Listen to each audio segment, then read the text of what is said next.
Okay, good morning, all the students. We'll now move on to our fourth lecture.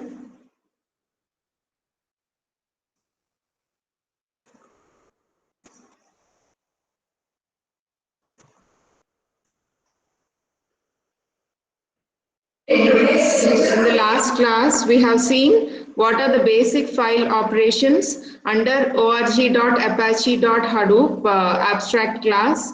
We have various implementations of Hadoop file system like HDFS, Web HDFS, S3 native, lots of implementations of file systems are available. So based on our purpose, we can choose an appropriate file system and try to use its concrete implementation by adding the appropriate code, by adding the customized code, right? And we have also seen how we can use the interfaces through HTTP, C, and Fuse. Now in today's class, we are going to cover on the topics of how to use Java interface in order to read data from a Hadoop URL, in order to read data using file system API. Notice the difference between these two. Reading the data from a Hadoop URL by using the Hadoop URL and reading the data using the file system API. Okay, I'll explain each and every part of the code so that you will understand while going through the code and writing the Java program for that. And we'll also see on FS data input stream. In Java programming, you might have been using data input streams so far, right? Now, FS data input stream is a specialized implementation of data input stream. It is a specialized class of data input stream, that is FS data input stream, which is used to work with file systems and then writing the data using FS data output stream and working with directories we are going to see in next class. Though they are very small concepts, we try to understand them in detail by understanding each and every line of the code. Okay, that will be easy for you to get clear with the concept. Okay, now let us see how Java interface is used to work with Hadoop's file systems. Now the Hadoop's file system class, see the class, observe the class name carefully and be attentive students. At any point of time, I'll call your name and question you about what I'm covering. Okay, all of you have to pay attention. Now Hadoop's file system class is the API for interacting with one of Hadoop's file systems. So if you want to work with Hadoop's file system through application programming interface, which acts as a server between you and the Hadoop file system. For that, you have to use this file system class. So whatever classes you have in Java, I'm trying to highlight that in bold. Okay, so here we are using file system class in order to interact with Hadoop's file system, right?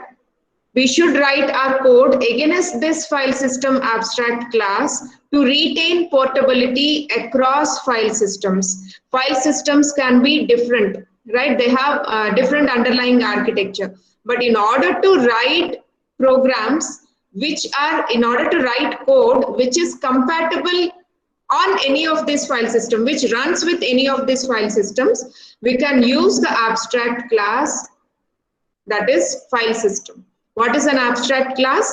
Abstract class in Java contains only the declarations of functions and constant variables. Final variables. Final variables means whose value can't be changed.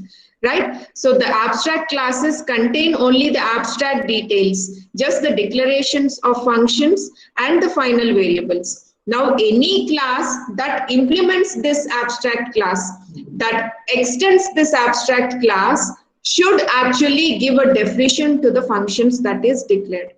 Say if I have a class called ABC as an abstract class, which has some final variable, final int a equal to 1. Now I permanently give a value 1 in this case. When I say final int a equal to 1, I am giving a constant value 1 throughout the program. Okay, and I also have a class, say void add, like this. Here I have only the declaration of the function. I don't have definition for this function. Then I can call this class as an abstract class. Now you are able to recollect what is an abstract class? A class which has only function declarations but no definitions and final variables is an abstract class. Now I create a concrete class, class XYZ, which extends this abstract class ABC. Now I can give definition for this add method in this class XYZ. Here I call class ABC as an abstract class and I can't create an object for this abstract class. You know the properties of an abstract class, right? You can't create object for abstract classes, but abstract classes can serve as superclasses for the concrete classes. Means I can take the concrete class here XYZ, which extends the abstract class ABC, and I give the definition for the function that is declared in the abstract class. Okay, so this is the function definition I give here. Now XYZ is the concrete implementation of the abstract class ABC. Now you understood what is an abstract class and what is a concrete class. Now let us see the second point again. We should write our code against the file system abstract class to retain portability across file system. In order to make this abstract class work compatible enough with any type of file system, we can use the abstract class file system because it has various concrete implementations which are compatible enough with different kinds of file systems. Okay? Now, is it making sense for all of you what I'm talking about? Now it is useful, this Java interface is useful when testing our program because we can rapidly run tests using data stored on the local file system. Whenever you are trying to test whether your Java code is running safely or not, because when you port your Java code onto HDFS cluster, testing will be very difficult. You can't keep track of how your Java code is working. So you set up a machine in pseudo distributed mode, write the Java code for all the MapReduce programs or for any reading or writing of the files on your Java local machine. You try to test all that code once. What I'm trying to tell is, once you write Java code in order to read or write the data or in order to perform some analysis task, you test it on your local machine first in pseudo distributed mode. Once it is working safely, only then you can port the data on the local machine, you can port the code on the local machine onto your HDFS cluster for larger implementation, right? Because once it is ported onto a HDFS cluster, it is very hard to understand whether your code is working free of any bugs or not, whether free of any errors or not. That is why you have to write Java code to run on your local machine without any errors. Only then you can safely put it onto HDFS cluster. Okay, so Java interface will be useful when testing our program, when testing our Java program, because we can rapidly run tests using data stored on the local file system. You can test whether your Java code is running on your local file system, only then you can transport it onto HDFS cluster. Got it? Everything you test at a smaller scale. Only then you can implement at a larger scale, right? That is what you do with prototypes. why you develop a prototype? If you want to prove some concept, you have some idea and you want to prove it to the investors, what do? You develop a prototype. You show the small scale implementation. You show the smaller level implementation of your idea. Once it works fine, then you can promise that it can also work fine at a larger scale. Right? The same notion you are following here, the same idea you are following here.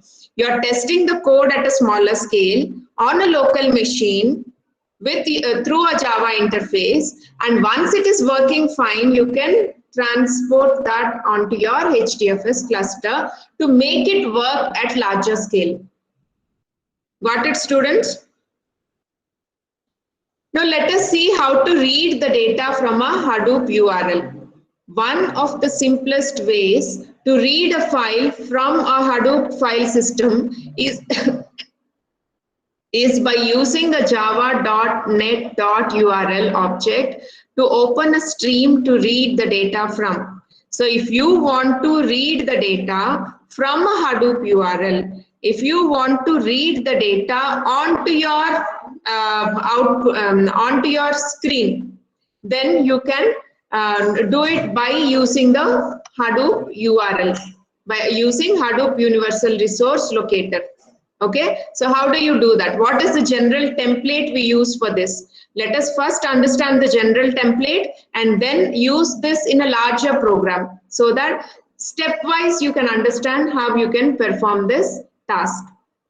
Okay, what is the first task you have to perform in order to read the data from a Hadoop URL?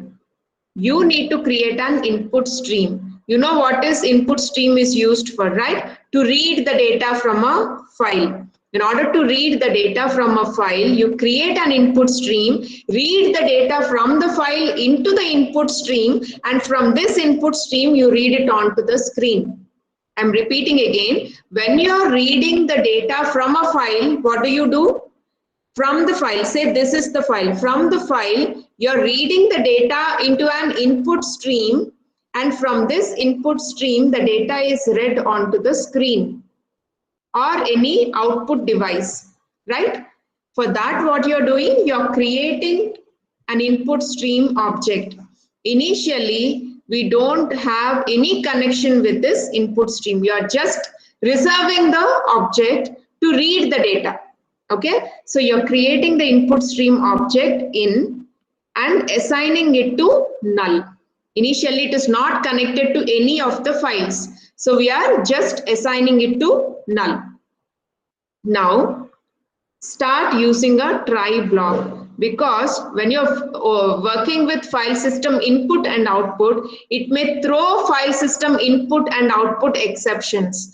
That is why it is a good practice to put all these commands in a try block, so that if any error is arised, it can be caught efficiently and handled without having to close the program abruptly.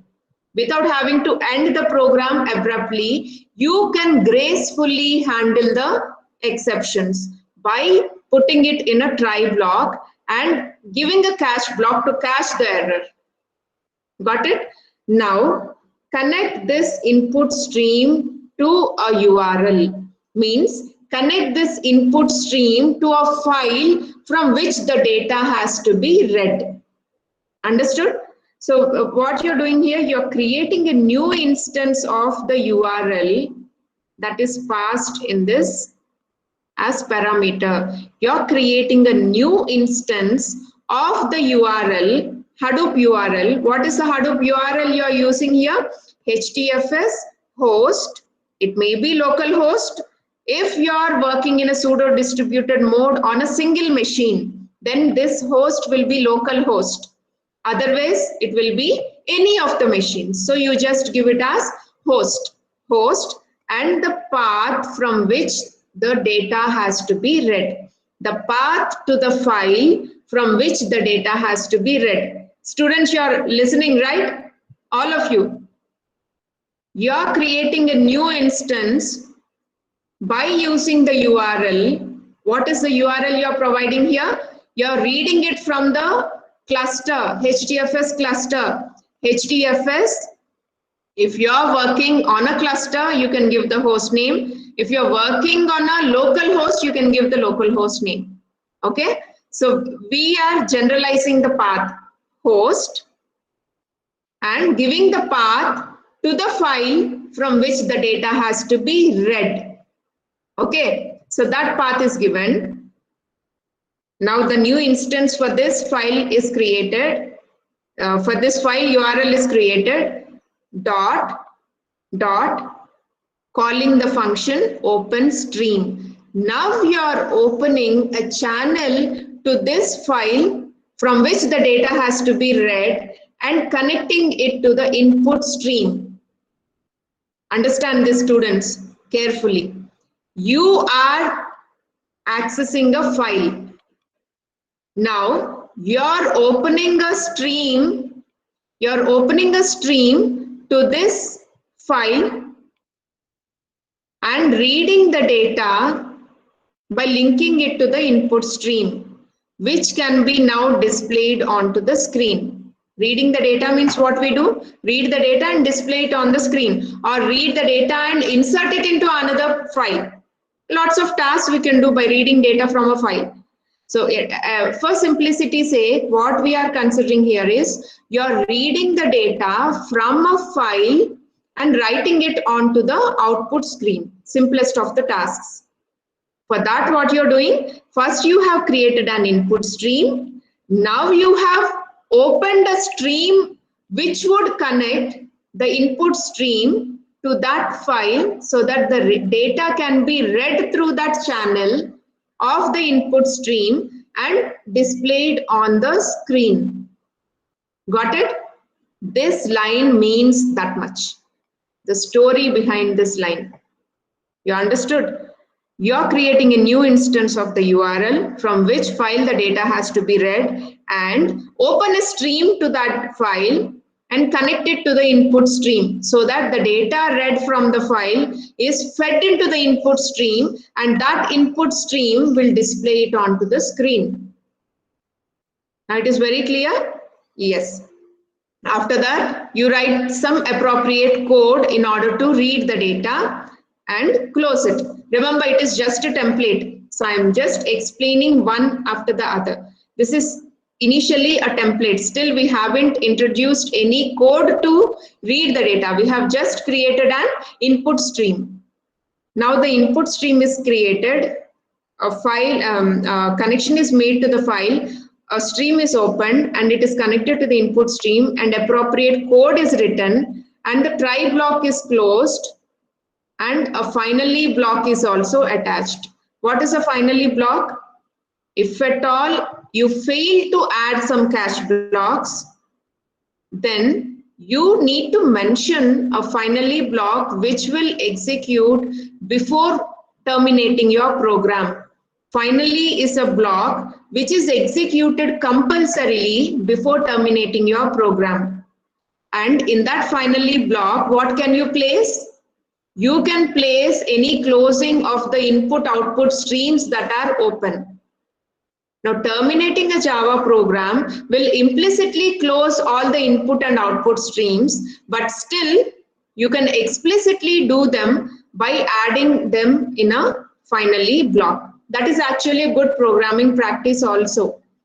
Whatever input stream or output stream you have opened through the Java code can be formally closed by using the finally block. Okay, so this is the finally block. Observe this, I'm highlighting. This is the finally block which closes the stream, input stream that is open to the file. Because you have opened a stream to read the data from the file, right, during the code. Now that is being closed. Now what this close stream is a method of IO utilities class. So you are using IO utilities dot close stream. Which stream you are closing? The input stream that has been opened to read the data from the file and write it onto the output screen. Okay, that stream you're closing, that input stream you're closing. Got it? So in order to make Java recognize Hadoop's HDFS URL scheme, understand this? In order to make Java recognize Hadoop's HDFS URL scheme, Java by default can't recognize Hadoop's HDFS URL scheme. So in order to forcefully make Java recognize Hadoop's HDFS URL scheme, you have to call the set URL stream handler factory. This is a method on URL with an instance of FS URL stream handler factory. So in order to make the Java code recognize all the Hadoop HDFS URL schemes, you have to set this URL stream handler factory method on the URL, which is with an instance of file system URL stream handler factory. This method can be called only once per Java virtual machine. That is why we have to put it in a static method. Okay, whenever you are trying to read Hadoop's HDFS URLs, then you have to set this URL stream handler factory once per Java code's implementation. This method can be called once per the Java virtual machine, and it has to be run automatically. That is why you put it in a static method. I'll show you how to do this. Now this example shows a program for displaying files from Hadoop file systems on standard output. What is the standard output here? Your monitor. Okay, like the Unix cat command. What does a Unix cat command do? It reads the data from a file. The same thing can be done here also. Now let us write a class. If you understand line by line, you need not by heart any of this code. You will automatically, like a flow, you will start writing the Java code. Understand this code line by line clearly. Okay, now you're creating a public class URL cat. You're creating a class in order to read the data from a Hadoop URL. Okay, so in order to represent the purpose of writing this class, you're using URL cat. URL cat means what? You're using Hadoop URL to read the contents of a file. Right? For that, you're using a meaningful name for this class, that is URL cat. You're writing a Java class, simple Java class, in order to read the data from a Hadoop URL. Now, what you're adding in the static class, I said just now, in order to make Java understand the Hadoop URLs, you have to set the method, set URL stream handler method, URL stream handler factory method, by passing it a new instance of file system URL stream handler factory. This is the one thing that you have to remember. That's all. Syntax should not be lost. That method name should be correct. So you have to remember this carefully. In order to make Java code understand Hadoop URLs, you are setting this method. What is the method? Set URL stream handler method. And for that, what instance you are passing? New instance of file system URL stream handler factory. Okay. Now this you are instantiating by using URL. Now when you do this and place it in a static block, this will automatically be executed and Java code will be ready to take up Hadoop URLs. Got it? Now come to the next line. Public static void main. This is your simplest of the syntaxes what you use for the main class, right? Public static void main. You take the argument string vector and throws exception, because whenever you write a Java program and it throws you suspect that it will throw some exceptions, you can use throws exception, which can be handled by the system automatically, gracefully. Okay, now you're creating a new input stream. This we have already seen in the template. You're creating an input stream and initializing it to null. Now in the try block, what you're doing, you are connecting this input stream to the new instance of the URL passed as command line argument. I'll come back once again once you execute the code. When you are executing this class, when you are running this class, you pass a file name. You pass a file name from which the data has to be read. Okay, that file name is read into this command line argument, and to that file a stream is opened, a channel is opened, and that channel is now connected to this input stream. Got it? You're opening a path to a file from which the data has to be read, and that is connected to the input stream from which the data is read and displayed onto the screen. Generally, you may get a doubt that when I'm reading the data from the file, why do I call it as input stream? It is actually output stream, right? No.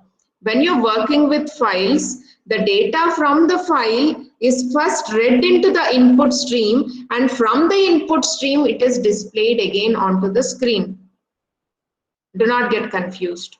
Okay. So in this case, you're opening a path to the file through OpenStream method and connecting it to the input stream. Now the channel is ready to read the data. Now how to read the data? By using copy bytes method of IO utilities class. Now we are using IO utilities class dot copy bytes method, and how do you read the data?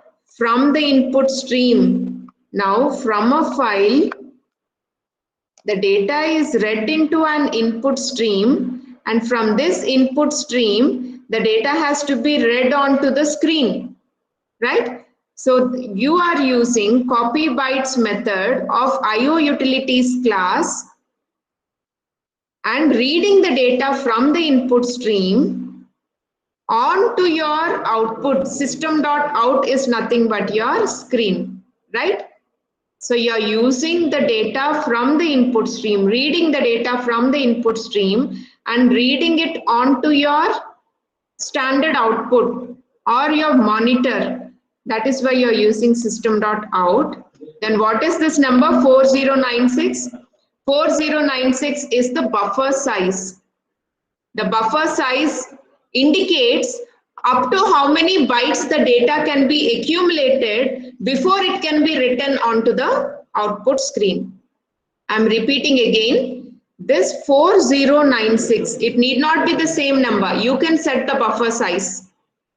The buffer size is the number of bytes for which the data can be accumulated before it can be flushed onto your standard output device, before it can be flushed onto your monitor. Okay, so if 20 bytes are read, immediately it will not be,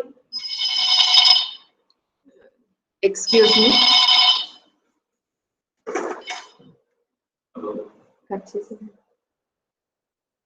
Okay, so 4096 is the buffer size. Say if you take 20 bytes as the, 20 bytes as the buffer size, in such cases, if 10 bytes are read, immediately it will not be shown on the screen. If 15 bytes are read, immediately it will not be shown on the screen. Only when 20 bytes are read and accumulated, immediately it will be flushed onto the output screen to be displayed on the output screen. Okay, that is the meaning of buffer size. 4096 bytes is the buffer size we have given here. So that 4096 bytes of data is accumulated and then it is displayed onto the screen.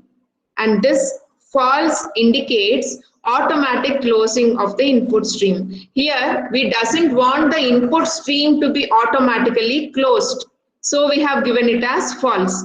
If we give it as true, then we need not close it explicitly. Automatically, by the end of this program, the input stream will be automatically closed. But because we gave it as false, the input stream will not be automatically closed. We have to explicitly close it. And that we are doing in this finally block. In the finally block, we are giving close stream method explicitly to close the input stream. Right? IO utilities classes, close stream you're calling, close stream method you're calling, and which stream you're closing? The input stream that is opened here. Understood? This is how you write a program to read the data from a Hadoop URL. Now how to run this? Let us see the command. We use %Hadoop. This is the command we use to run Hadoop commands. This is the syntax we use to run Hadoop commands. So it is %Hadoop. And what is the URL? What is the class we are running? What is the class name here? URL cat. So the class name we are giving here, URL cat, and from which file the data has to be read, that absolute path has to be given. Now from which file you are reading the data? Quangle.txt. And from which machine you are reading the data? From the local host, because you are testing this Java code on your local machine, which is working in a pseudo distributed mode. So you are using this HDFS URL, which reads the data from a file that exists on your local host. Okay, so that data is read here. That output from the file is given here. You understood now? You have written a Java code and made the Java code understand Hadoop URLs by setting the stream handler factory and opening the stream. You have opened an input stream, connected it to the file, read the data from the file and displayed it onto the monitor. This is the code that we use to perform this task. This is the entire code that we use to perform this task. Did you understand, students? Each and every line of this Java program? Any doubt in this? Anybody wants me to repeat this again? Or any part of this Java code you want me to repeat?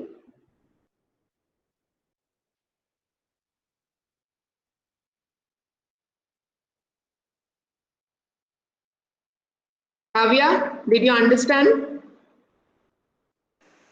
Yes, ma'am. Vaishnavi? Yes, ma'am. Spurti? Akash? You're all attentive, right? Can I move forward then? Okay. Now let us see reading data using the file system API. Previously what we did? We wrote Java code to read the data from Hadoop URL. Now we are going to write code to read the data using the file system application programming interface, using the file system API. Okay. Now, a file in a Hadoop file system is represented by a Hadoop path object. So if you want to refer to a file in a Hadoop file system, it is represented by a Hadoop path object. Path is a Hadoop file system URI, such as HDFS, localhost. Like this, we can give a path, right? What do you mean by a file path? In which directory, in which subdirectory that file is actually stored. That path we give, right? That is called here the Hadoop file system URI. So What is the object that refers to this Hadoop file system URI? Path. We call it as PATH, path.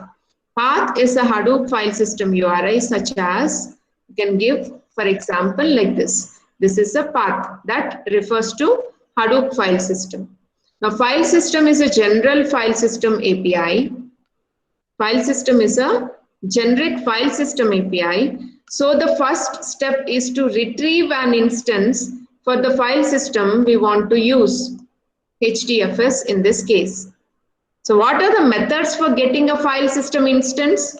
There are lots of methods in order to get the file system classes instance.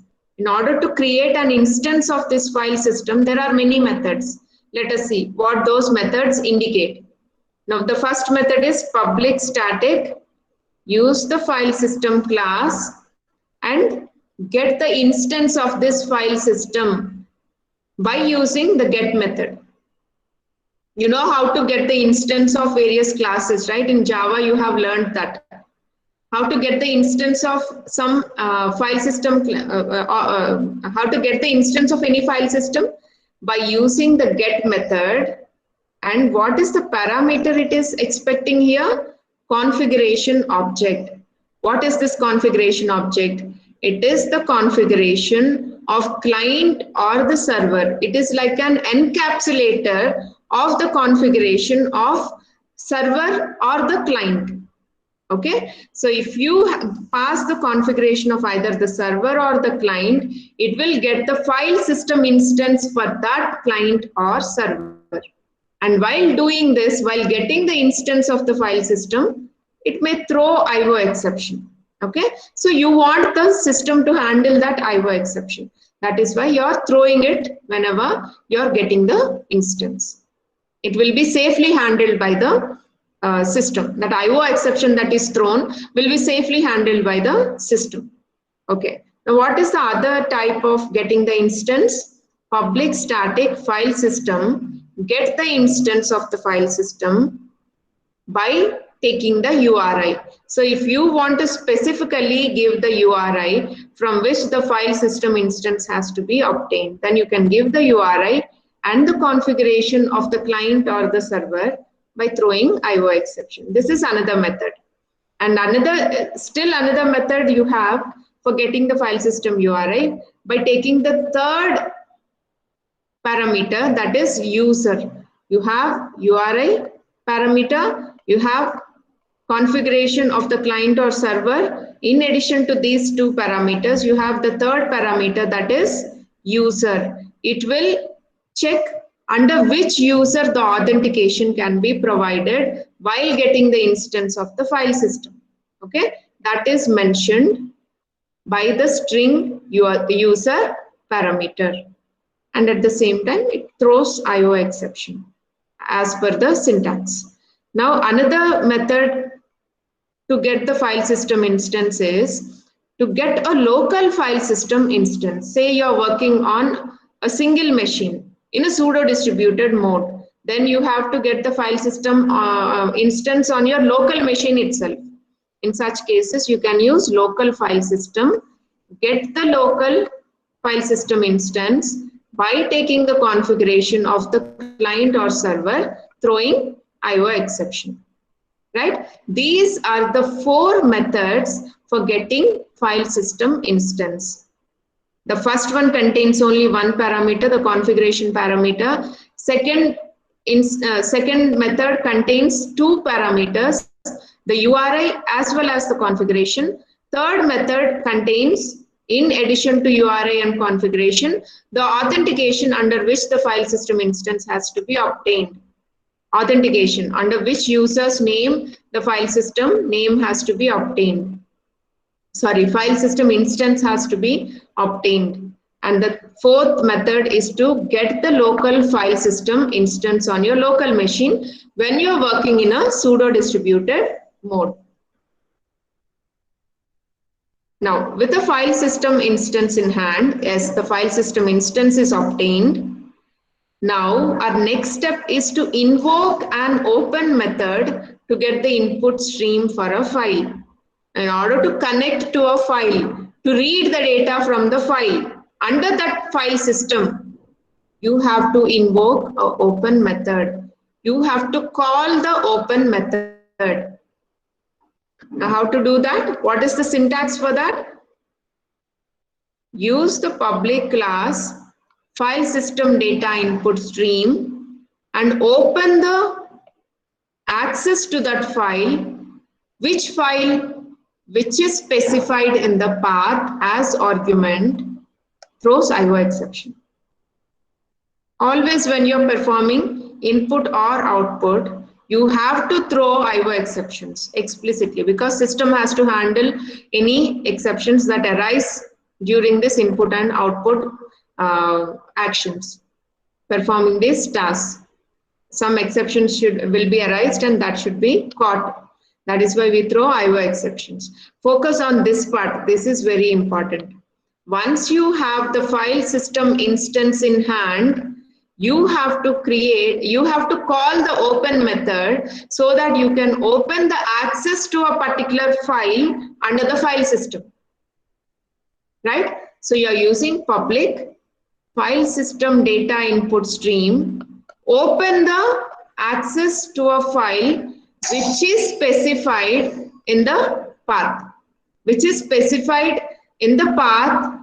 F as parameter, right? So next, another type of usage is public abstract file system data input stream, open, and the path you specify along with the buffer size, again, which throws IO exception. Okay, now what is this buffer size? You're using the same syntax like before as it is, but you're adding extra parameter here, that is the buffer size. Means when you're reading the data from the file under this file system, you have to read the data with this buffer size. Means when the bytes are being read from the file, accumulate the data up to this much buffer size, up to these many bytes specified in the buffer. Say I specify the buffer size as 200.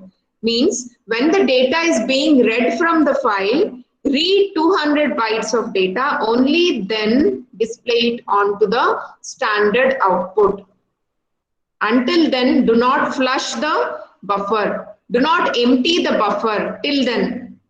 10 bytes are accumulated, do not flush out.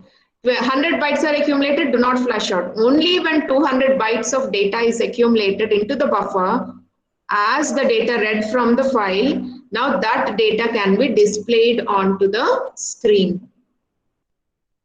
Got it? That we mean by buffer size. Okay, so this is how we can invoke the open method by using the file system. By using the file system instance. Okay, so the first method uses a default buffer size of 4 KB.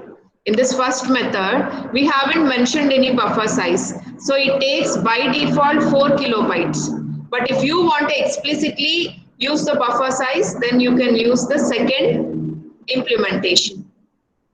Right? Now displaying files from Hadoop file system on standard output by using file system directly. Now this is the entire Java program that is used to read the data from a Hadoop file system. Previously what we have done, we have written Java code to read the data from Hadoop URL. Here what you're doing, you are writing Java code to read the data from Hadoop file system. Okay, now let's start and see how we can write this Java code. You write a Java class, whatever code you write in Java, you embed into a class. You know that, right? Because Java is purely object-oriented programming. Whatever code you write in Java, you embed it into a class. Now, what is the class we are using here? The file name, again, is it meaningful? File system cat. Before what we have done? URL cat. We have given the file name as URL cat. So what is the purpose of that class we wrote previously?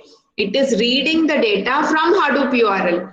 That is why In order to indicate that purpose, we have given the class name as URL cat. In this case, what we are doing? We are writing Java code to read the data from Hadoop file system. So we are using the name file system cat so that it will be more meaningful, right? So in this class, we are starting with the main function, public static void main, using the argument string vector, throws exception, any exceptions that are raised may be handled by the system. Now, you are creating a URI, URI variable, argument string vector. You are creating a string vector which can read the URI that is passed as command line argument. So what is the path you are passing here? See, observe the bottom of this slide I am highlighting here. When you run this when you run this class file system cat, this is the name of the class, right? When you run this class, how to run Hadoop, how to run Java code written for Hadoop? %Hadoop, give the class name file system cat, and you're passing the file, you're passing the absolute path to the file from which the data has to be read. Okay, so that is passed as command line argument, which will be read into this URI, which will be read into this URI. Got it? So you're creating a string URI variable into which the command line argument, that is the file path, will be read. Now create a configuration object also. Create a new instance of the configuration class also, because you have to have in hand the client and the server configurations. Okay, done. Now create a file system instance, and while creating the file system instance, how do you get the instance? By passing the URI, by creating an URI that to this file, means you are creating a channel to this file to read the data by passing the client or server configuration here. Means where the data is stored, on which client system the data is stored, that system's configuration you are passing. Okay, so you're passing the connection to the file from which the data has to be read, and you're passing that system's configuration also. Now that is stored in the file system instance. And you also create an input stream, and in the beginning you initialize it to null. Now in the try block, what you do? To the input stream, you have to open the link to the file that is specified in the URI. What is the URI? That is read here. That is created here. And what is that URI read? How is that URI read? From this path. I'm repeating again. When you're running this class, you pass a path to the file from which the data has to be read. That file is read as command line argument and stored in URI. And when you create the URI instance, that file is opened, and now a path is created to that file, and it is linked to your input stream from which the data can be read onto the standard input. Standard output. That is your monitor. Okay. So fs open a new path to the file that is passed as command line argument and link it to the input stream. Yes. Now the channel is clear to read the data. Next, the task is easier. Using IO utilities classes, copy bytes method, you read the data from the input stream and read it onto the output stream with this buffer size 4096, and you don't want the input stream to be implicitly closed. That is why you give it as false. And in the finally method, you close the input stream explicitly by using close stream method of IO utilities class, by passing the input stream that has to be closed explicitly. Understood? Now this will close the input stream, and that is the end of your Java code. When you run this command, Because it is a Hadoop command, you're using %Hadoop. Which class you are running? File system cat class. And from which file you want to read the data? That URI is passed here. This is the absolute path to the file specified as URI, from which this Java code reads the data and displays it onto the screen. Is it clear, students? What's the time?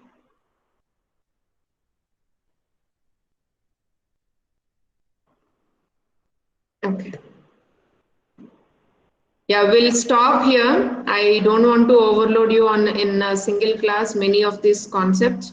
So we'll stop here, and in the next class we'll continue to understand how file system data input stream works.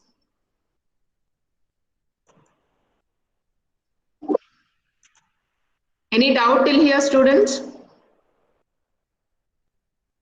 Bhavisha, Nishant, No, ma'am. No, ma'am. Pavitra, No, ma'am. Srinivas, Maithili, Kishore. You're all with me during the class? Yes, No, ma'am. ma'am. You're not with me during the class, Srinivas?